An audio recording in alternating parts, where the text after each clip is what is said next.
New York and Los Angeles and Paris, mainly in Antwerp and Belgium. Art world totally changed in 20 years. If you think about the end of the 90s, beginning of 2000, it was a kind of booming. There was a lot of enthusiasm. Painting was questioned very much. There was a lot of like, why should you paint? Why don't you do an installation, photography, video, and so on? So it was always very defensive to be a painter.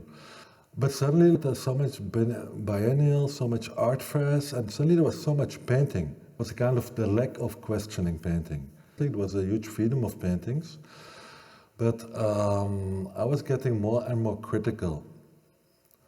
So at that moment, I was in the studio in Jeju for a while, making the book, reflecting, having a lot of discussions with friends, and I decided instead of what I was doing before, of course, there was a lot of technical research, trial and error, and I was making a very strong selection of early paintings and using the motives of early paintings to kind of revisit my early works and kind of translate them into the new medium, traffic paint and tar.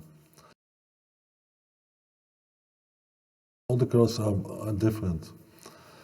Also, when you're using red or blue on a brown canvas, they are more reduced. Like that the paintings become very silent, like color field paintings, maybe like what you see with Mark Rothko. Then by using the primary colors are actually the colors of the street, so it can't totally make sense. Reflecting on on the last 3 decades of working, I was looking especially for this exhibition, for series of works. Also to create a discipline, because I'm very restless, very impatient. I'm very hungry always to new information and to evolve and to go further, to push the boundaries. People see the street as something very banal, very everyday, but if you watch movies of Hitchcock, 50% is on the street. Everything is it's so beautiful. The street is important, like Piet Mondrian. Mondrian is doing Boogie Woogie. The first aspect of architecture is horizontal. It's like people were nomads in the beginning, before they settled down, so they had to go from A to B, from B to C. So the first architecture is actually a road, it's a street. It's like how to go through the bushes, how to go somewhere. So we need rules, we need streets to get somewhere, but you could also see it, maybe the street as a kind of metaphor for life. Metaphor for everything. It's more existential than about this big glamorous topics or the kind of shiny things. So I think it's more interesting.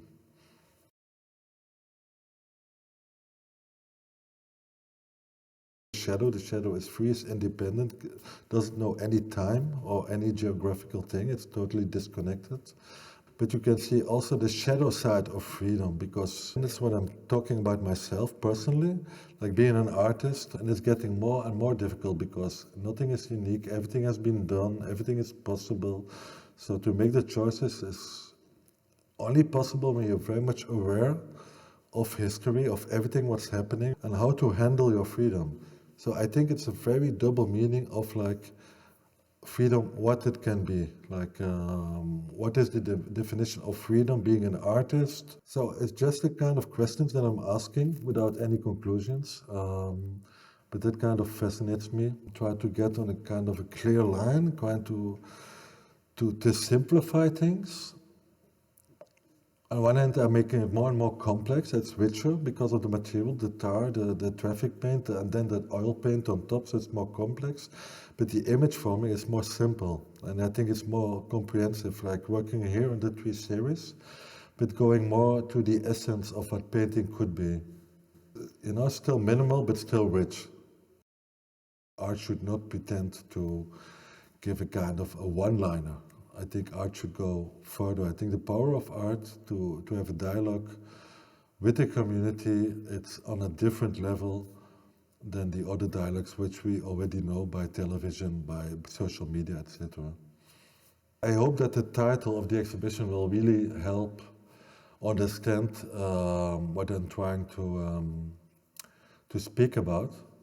And I hope that people, when they see the exhibition, they kind of enjoy, that they don't really need a title, that they will feel my expression and also the bright colors and everything is a kind of a very constructive way of what painting can be in 2025. Maybe it's a kind of an invitation to reflect, and not reflect only on art, but I think reflect about life, about your environment, and about everything what's happening around us.